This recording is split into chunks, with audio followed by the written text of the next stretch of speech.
my name's Ralph and welcome back to the channel. It's my time, let's go. So as you've seen in the previous episode when we rigged out the springer, we did all the procedures that had to be done along that way, and I'm pretty pleased with the way it turned out.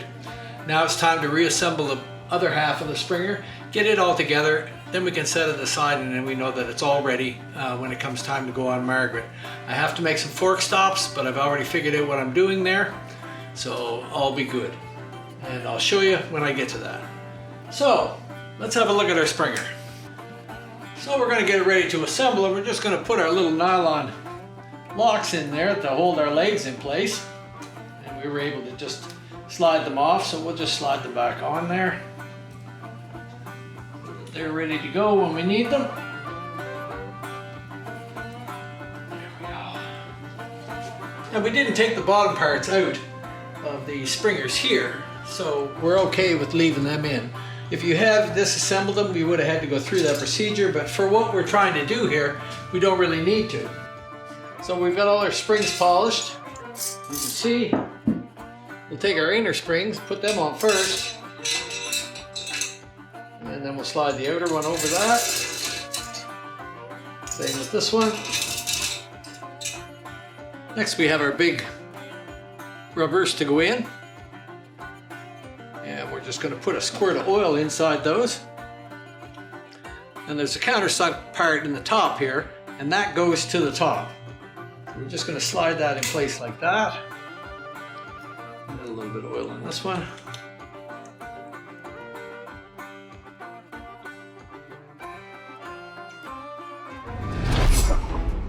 Now these little bushings go on the slider there. And there's a spot actually where they'll fit into these. As you can see, the bottom half has no countersink in it and the top half does. And the little bushing actually goes into there. We're going to put a little bit of oil on the inside of that. And that goes with the bushing up. The one with the large shoulder here is the one that will go on in place over your spring, so that this spring sits on that shoulder. And if you look at it with this spring won't fit there, so you know it's wrong. So we put it in there so that that captures the spring. Next we'll take our little brass bushing, just put that in there. With those pieces in place, we're ready to slide it into the front end.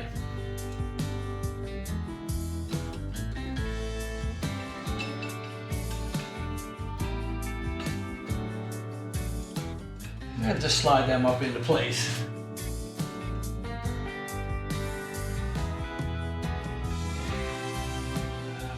Capture these.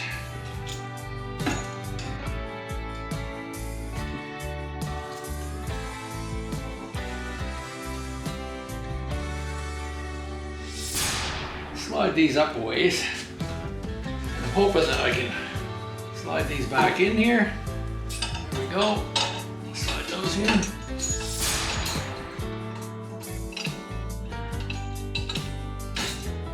Now those are in place.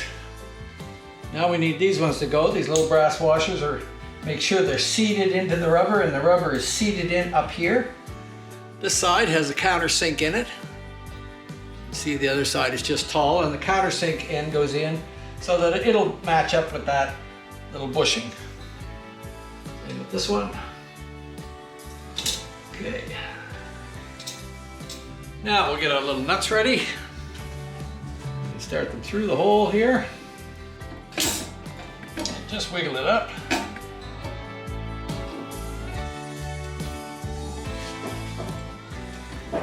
We're always like just a tiny bit short. Not where you want to be. Should have made this about 14 inches maybe. Just trying to keep sliding ahead on me every time I grab onto it, so I'm gonna have to move it down here and clamp it so that I can put some pressure on it. Hold that enough just so I can get a washer on up here.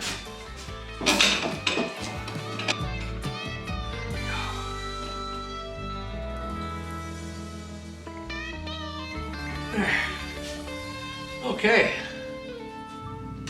Make sure that everything's seated in here. your rubbers are in place and you're seated in the bottom, and we'll just tighten it up.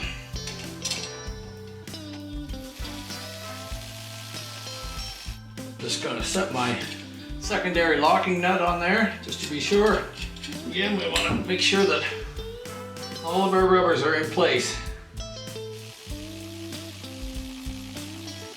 We just have to get them out far enough so that these threaded nuts will go on, but they're threaded way up inside. So we've got to compress it all the way up. And as you can see, our tie wraps are keeping it in place here as we tighten it up. Once we start to get tense there, I like to just do it by hand, just in case. If you put the power to it, you never really know what's happening. Yes, it's tightening up, but how much, and is the thread stripping, and a lot of things can happen.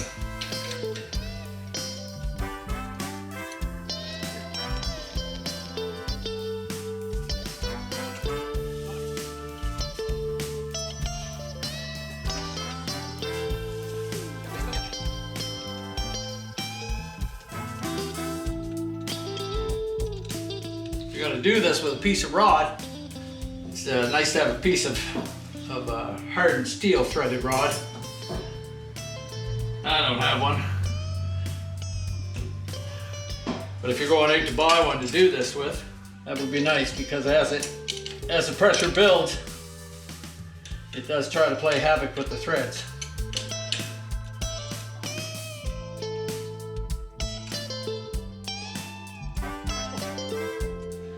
We've almost got to bottom these springs out.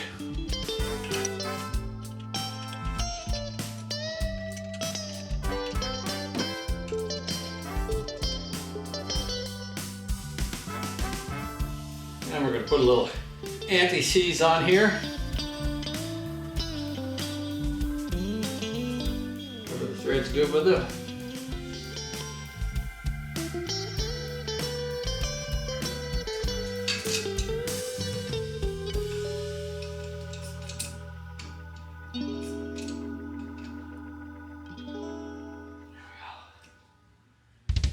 Yeah, we'll get the other one off.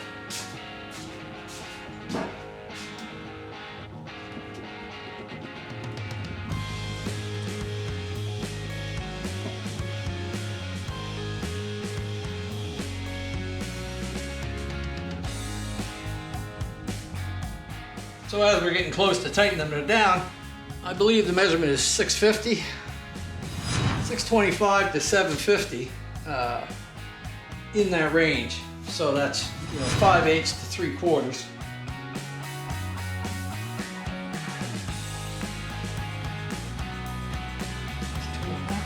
And do them evenly as you're going.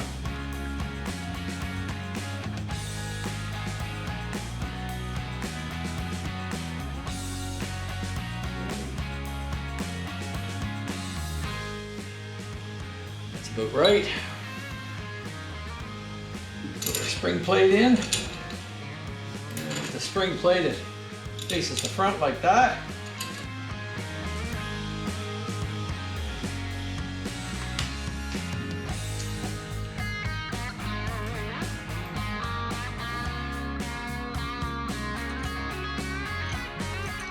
And we just tighten those up to 30 to 35 pounds.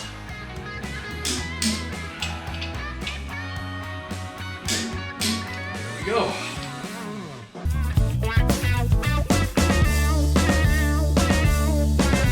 When you're working on things like this Springer front end and many other parts of your bikes, there's always those little things that you wonder how tight should that nut be? What kind of torque's on that? How does it come apart?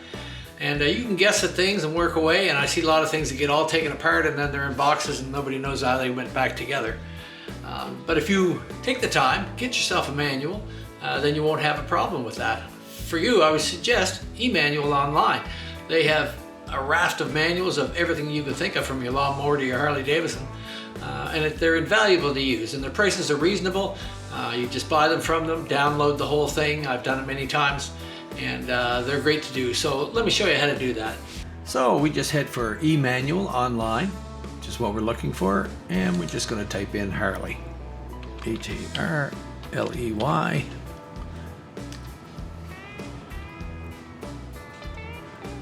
And it will pull you up 6,774 search results found for Harley Davidson. You can look here and pick out a manual that you might be interested in. Here's an 84 to 99 service manual. And preview the file. And you can see that it shows you all the info in the file of a preview of what you might be looking for, so that you can breeze through and give you an idea of what you want. Be sure to check out eManual online for all your Harley Davidson needs or anything else, but definitely the Harley Davidson is what we deal with, so you can see that there's a wide variety of models and books available for you. So surely you can find exactly what you need here at eManual online.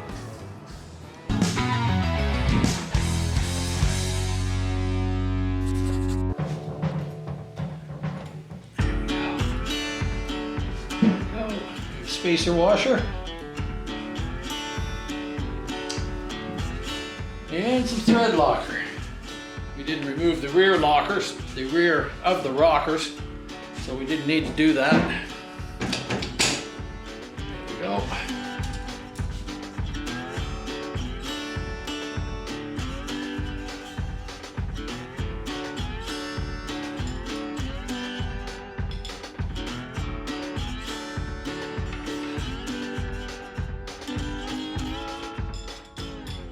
And we're going to lock those nuts up at 45 to 50 pounds.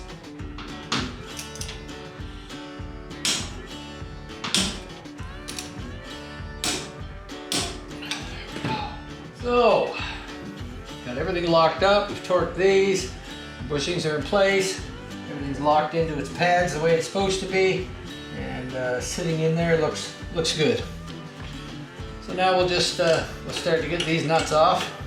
It's a tedious task of just undoing them.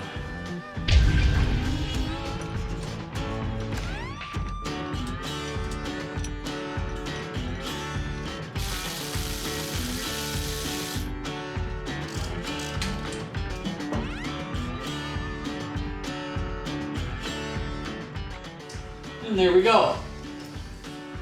So as you can see, it's not all that difficult to do. Just need a piece of 1/4 inch rod and a little hoo-ha for the bottom of it.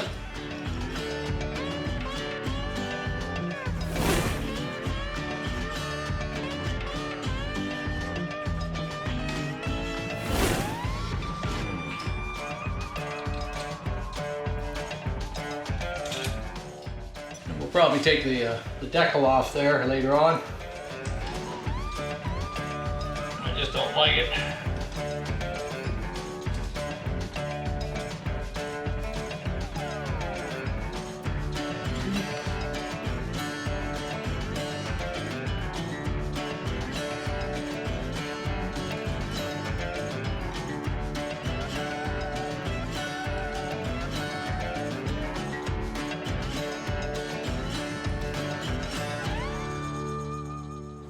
And they say to torque these 35 or 45 to 50 pounds as well.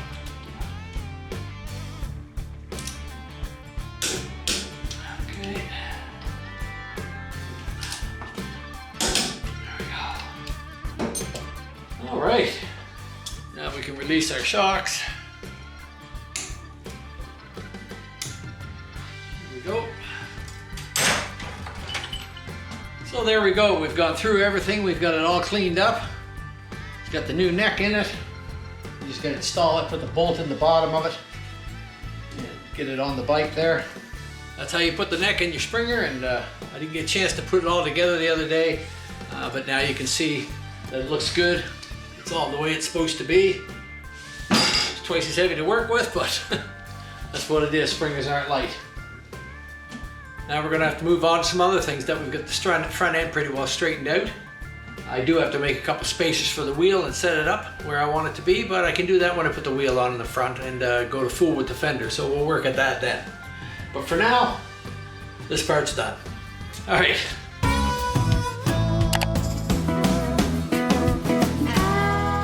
So Now we've got the front end on it. You can see how much more rake it gives me on it. I'm liking the stance of it. What I'm really stuck on now is trying to decide which way I'm going to go with it.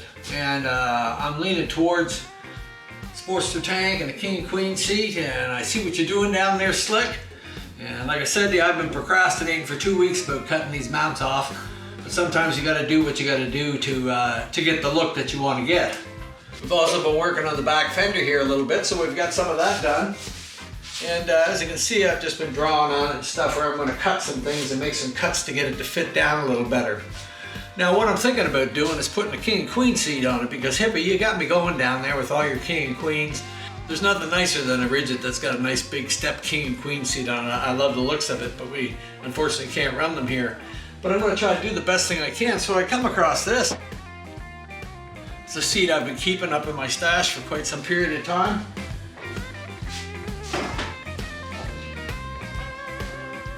And that's sort of what we're thinking about. Now along with that goes a gas tank, and I'm really not partial to putting the fat bobs on it. And like I said, Hip, we're going to try to build something along your sort of lines. You know, again, you can't beat the look of a rigid, but some of these can look nice when they're all finished. I got some nice touches to add to it that will make dull areas maybe look a little better. In any case, that's what we're going to try and do. Now I've got the Sportster tank, and this is off of I don't know, mid-90s, maybe Sportster. And I thought it would look awful nice down on there if I could get it to fit in. But I have to have turning radius here. Now, this cutout here is up this high, so it'll drop down probably that far onto the frame. So it'll bring this down around here, so it's not so close as up here. But we're still got a position back here where the tail of it, you know, it is not fitting right. Now there's numerous different things that I could do. I also got an old king and queen from a project many years ago. Not king and queen, I've also got an old Sportster tank from a king Sportster from, you know, a project a long time ago. So I could adapt that, getting it to where you want to sit again and have your turning radius and stuff. And right now we're up on the rear mounts here, so it would have to sit down. And as you can see with where the seat is, I've got a big gap here, and this is a very solid type of fender. If I'm to put it up that much forward, right? In that case, I'm almost lined up with where they say the stock mounts go back here. But still, and in order to do something with that contour here, it's quite a bit of work. Now, what I'm thinking of doing is bringing my seat back a couple inches. That won't hurt any, and as you can see, the gap is gone here now, and it fits really nice. That will give me a little more room for the Sportster tank. I still don't know if it's enough, and until you put it down on there to where it's going to fit, you don't really know about the clearancing. But you can see here now, I'm close, and I believe that if I go down, my fork stops are actually going to be up here. It's going to put a through bolt through both sides here with 8-core nuts, so that these tabs will come around, and that will give me my fork swing. So I think if this is sunk down some, and this is allowed to come down on the frame back here, we're very close there. We're very close there. What do you think? I sort of like the stretched look. I'm a long bike guy anyway. I like them with a lot of stretch in the backbone. I like to fill the gap in here. I've taken many Sportster tanks and stretched it, and matter of fact, if I do that one, I'll probably do the same thing. But I can't quite decide. In any case, I know that I can find that happy medium, and I'm almost positive that if I drop down there another 2 inches or so, I won't have the problem here. Even there. If I pull the front tire off, then we can check and see. I know this has got to stick out a little ways. So let's make sure I get that wedged in there. So with it back in place, there's not a whole lot that I have to do. I think we're going to, if I use this seat, which I think I'm going to do, we're going to pull the cover off it. I've got a button missing here. Pauline's going to redo that. So it's just these tangs, which someone has already bent up, and I've bent them kind of in place. They were all twisted. to get them to come out a little bit farther. And lots of times you'll see them with a long tang on it, about that long. But we'll bend them forward as far as we can and then put a tang on that. And that way the seat will still snap into place like it should, like it does if it's there like that.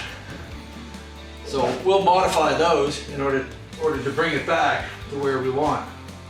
These want to sit up on these little edges here, right in here. So we're going to take the strut off and we'll round those off and smooth them off in there so that the seat will sit into position once it's locked in square. Now the other thing that I want to do is put a sissy bar on it. And once again I dug through my old stuff, and I had quite a few sissy bars of different sorts and types, but most of them were for FXs, which is only a 6.5, I believe, 6.5 inch fenders. And these ones are actually 7 3/4 between the size of the bar here. So they're very rare, and most of the time you'll see these support plates being flat with the bar inside. And in our case here, it'll hit the fender. So these are kind of old style ones from a long time ago that are made like that, and they actually sit on the outside of the fender. They're on the outside of the fender, yes, along with the fender struts themselves. So here's my dilemma. By moving them back where I want them, I've got to modify my sissy bar. So I'm just going to put a screw in here.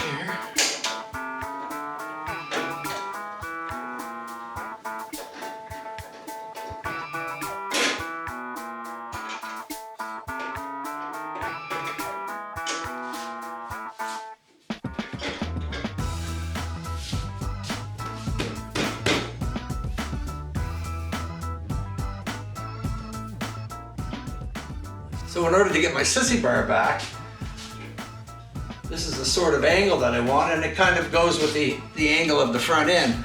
Now I always look at choppers like that, and I like to see the whole thing like laying out the way it should be laying out. I really don't like it when you see the front end out and then a sissy bar straight up. It just kind of takes away from the flow of things, and even though it's not a low, sleek bike, when I talk about flow with the king and queen seat, it's still got to have flow, and having that sort of as close as you can get it. You can't all the time get it exact. You know, there's a lot of variables like the seat itself, how far it will go back on the bar. What I plan to do now is to take this, and I'm going to heat this bar up. And we have to make sure that we stay outside of this. But I'm going to heat this bar up on both sides here. I'm going to clamp this down, and then I'm going to try to pull it back until they get the angle that I want. Now, of course, I can't put the seat there. If I put the seat there, you know, every time I go to test fit it or whatever, the seat will touch and melt the seat.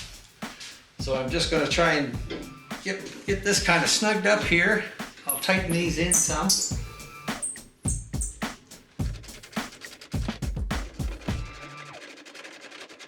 So when I'm done, I'll probably black powder coat all this. This will be black powder, this will be black powder. Fender will be black. I'm going to black beehive old style taillight put on here.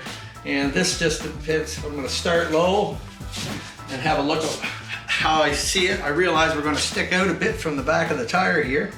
And the higher I go, the closer it'll bring it in towards the tire. But I won't know until I start cutting that. But this case has to be done. The seat has to fit like that, right there. So I'm going to draw a few things out there, take some measurements, and see if I can get something close there before I get along and bend that. But probably at first what we'll do is cut these maps off.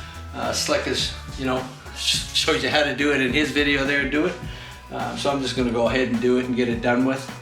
And I get a chance to try it. This new blade, well, gave me these Lennox Metal Max, the diamond tip blade of some sort. And we're going to see how it chunks on through that. Might save a lot of grit, and as I just said, saves a lot of smoking and grinding and all the grit in that. I'll get some things set up and I'll come back.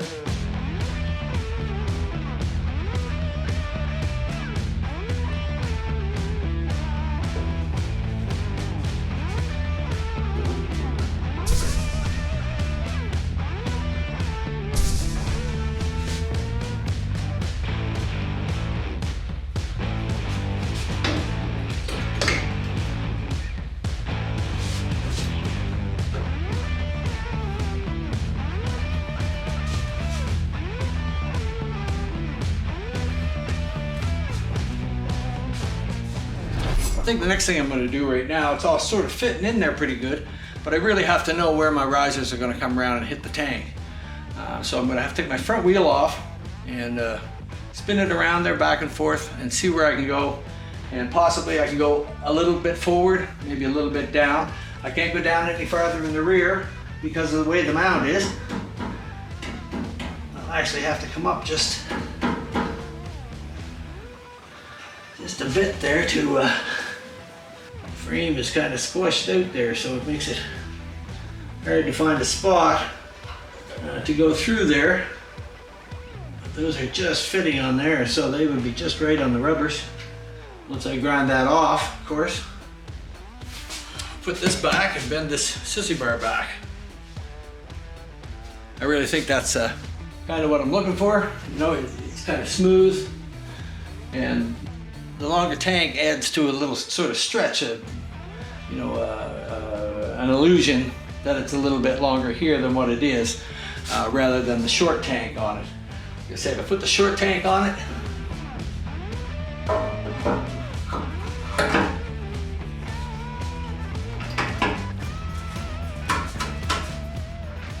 no, I think I'm going to go for the longer tank if I can make it fit.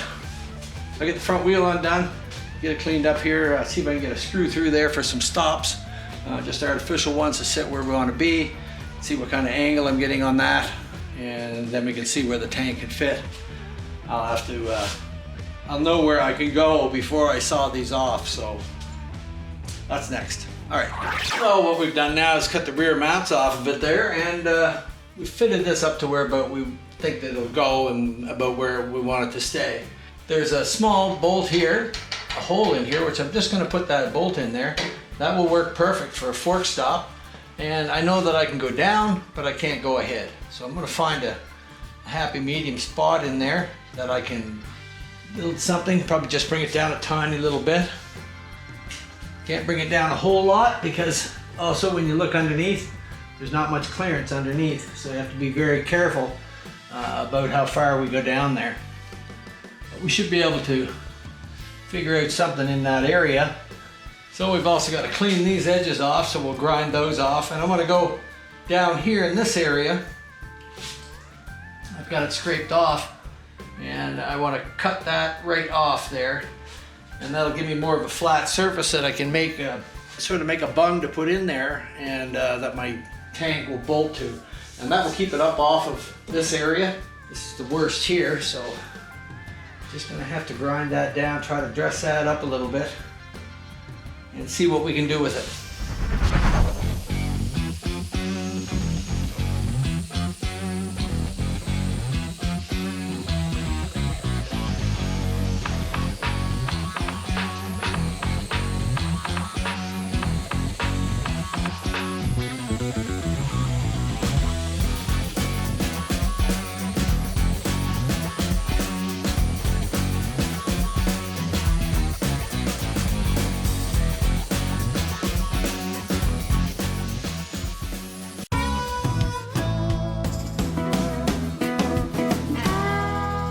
So now I'm going to get down here and see if I can get a little circumference on it, but whereabouts I'd like to have this. I think down around here. I'm just going to put my thing in the middle.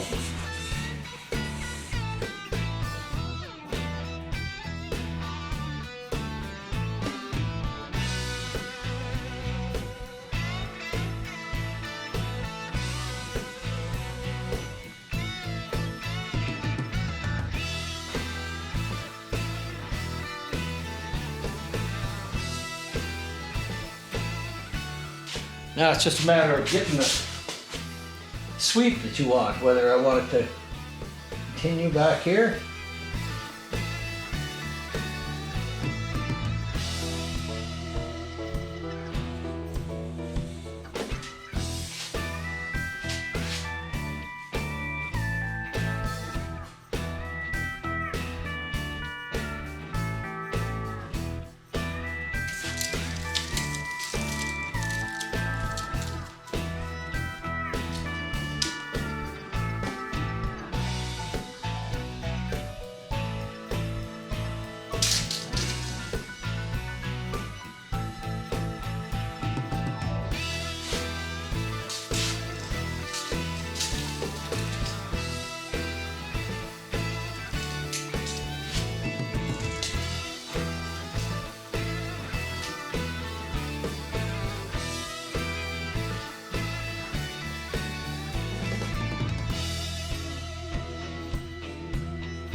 Now we'll just try to get our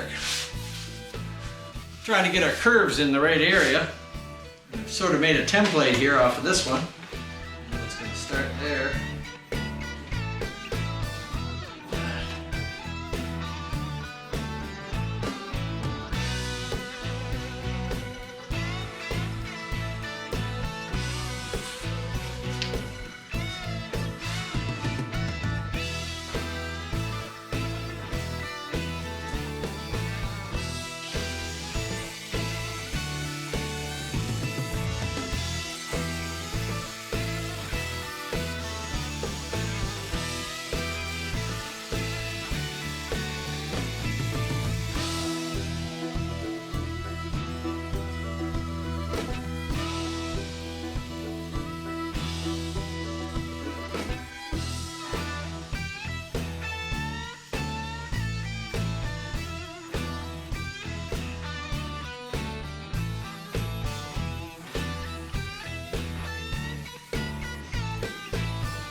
So I'm liking it now with the tail off it.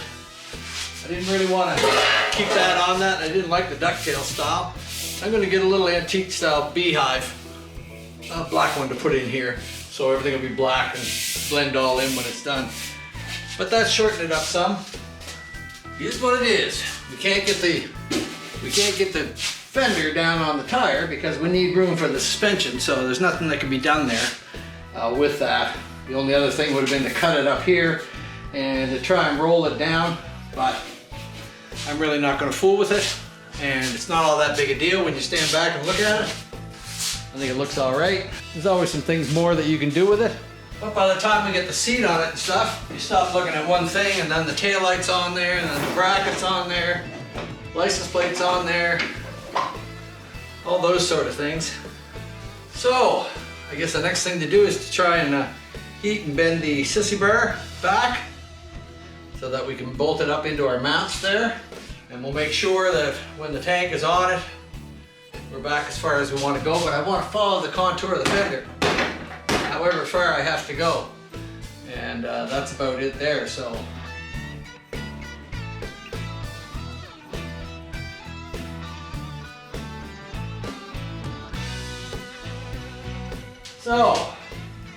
got the heater up and bend her back.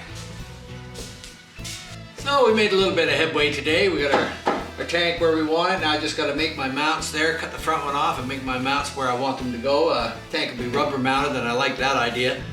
And I moved my seat back. It's going back to where I want. And we just have to do some work on this sissy bar here and get the angle that we want. And having things run close to in line is always a cool look with the choppers. And this gives it a little longer look. Every little bit helps to stretch it out and make it look longer even though it's not. So I'm pretty pleased with the way it's going, and I'm glad I got to use this tank. So if you enjoyed this video today, like, subscribe, comment, ring the bell, do those kind of things. It helps our channel to grow. We appreciate it very much. Stick around for next week when we got more coming. I got an 88 that I got to start working on, and I may start that next week. Along with a lot of things with Margaret, I can pick away in between jobs as I'm going. So that's the plan for now. All right, we'll see you next week.